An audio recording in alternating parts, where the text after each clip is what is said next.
அஸ்ஸலாமு அலைக்கும் வரஹமத்துல்லாஹி வபரகாத்துஹு. இன்னைக்கான பதிவில் இந்த ஒரு துஆ உங்கள் வருமானத்தை பெருக்கி செல்வத்தை அதிகப்படுத்தும். அந்த துஆ, யா அல்லாஹு யா அல்லாஹு யா அல்லாஹு, யா ரப்பி யா ரப்பி யா ரப்பி, யா ஹய்யு யா கையும், யாதல் ஜலாலி வல் இக்ராமி, அஸ் அலுக்க பிஸ்மிக்கல் அலீமில் அலமி அன் துர்ஜிகனி ரிஜிகன் வாசி அன் ஹலாலன் தையிபன் பி ரஹமதிக்க யா அர்ஹமர் ராஹிமீன்.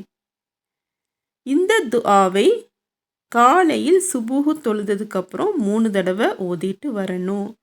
அப்படி ஓதிட்டு வரும்போது வருமானம் பெருகி ரிஜக்கையும் பர்க்கத்தையும் அதிகப்படுத்தி செல்வத்தை பெருகச் செய்யும். இது ஒரு சின்ன துஆ தான், ஆனால் இதன் சக்தி அதிகம். நீங்களும் இந்த துவாவை ஓதி வருமானத்தையும் ரிஜக்கையும் பர்க்கத்தையும் செல்வத்தையும் அதிகப்படுத்திக் கொள்ளுங்கள். அஸ்ஸலாமு அலைக்கும் வரஹமத்துல்லாஹி வபரகாத்துஹு.